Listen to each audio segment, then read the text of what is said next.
Pastor Praveen పగడాల మరణంపై చంద్రబాబు లోకేష్ విచారం. డీజీపీకి కీలక ఆదేశాలు. హైదరాబాద్కు చెందిన ప్రముఖ పాస్టర్ ప్రవీణ్ పగడాల మరణంపై తెలుగు రాష్ట్రాల్లో హాట్ టాపిక్ అయింది. ఆయన రోడ్డు ప్రమాదంలో చనిపోయారని పోలీసులు చెబుతుంటే, క్రైస్తవ సంఘాల ప్రతినిధులు, తోటి పాస్టర్లు మాత్రం హత్యగా అనుమానిస్తున్నారు. ఈ క్రమంలో ముఖ్యమంత్రి చంద్రబాబు, మంత్రి నారా లోకేష్లు స్పందించారు. ఆయన మరణంపై విచారం వ్యక్తం చేశారు. సీఎం డీజీపీతో మాట్లాడి అన్ని కోణాల్లో దర్యాప్తు చేయాలని ఆదేశించారు. ప్రవీణ్ కుమార్ మరణం తీవ్ర చర్చనీయాంశంగా మారింది. తూర్పుగోదావరి జిల్లా రాజమహేంద్రవరం శివారు కొంతమూరు దగ్గర రోడ్డు ప్రమాదంలో ఆయన చనిపోయినట్లు పోలీసులు చెబుతున్నారు.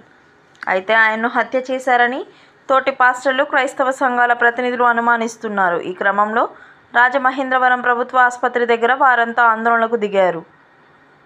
పాస్టర్ ప్రవీణ్ ఎపిసోడ్పై ముఖ్యమంత్రి చంద్రబాబు కూడా స్పందించారు. ప్రవీణ్ మరణంపై విచారం వ్యక్తం చేశారు. చంద్రబాబు డీజీపీతో మాట్లాడారు. పాస్టర్ మృతిపై అన్ని కోణాల్లో విచారణ జరపాలని ఆదేశించారు.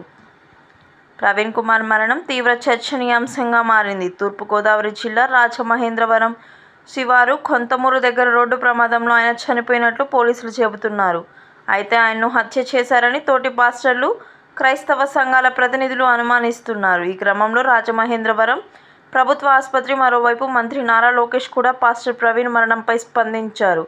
పాస్టర్ పగడాల ప్రవీణ్ గారి హఠాన్ మరణం దిగ్భ్రాంతికి గురి చేసింది. వారి ఆత్మకు శాంతి కలగాలని ప్రార్థిస్తున్నాను. కుటుంబ సభ్యులకు నా ప్రగాఢ సంతాపం తెలియజేస్తున్నాను. పోలీసుల ప్రాథమిక దర్యాప్తులో రోడ్డు ప్రమాదంగా గుర్తించారు. వివిధ సంఘాల పాస్టర్ గారి మృతిపై అనుమానాలు వ్యక్తం చేస్తున్న నేపథ్యంలో పూర్తిస్థాయి దర్యాప్తు చేయిస్తామన్నారు మంత్రి నారా లోకేష్.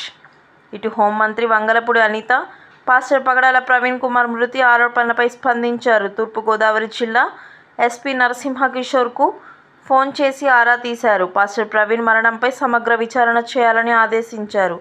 దగ్గర వారంతా ఆందోళనకు దిగారు.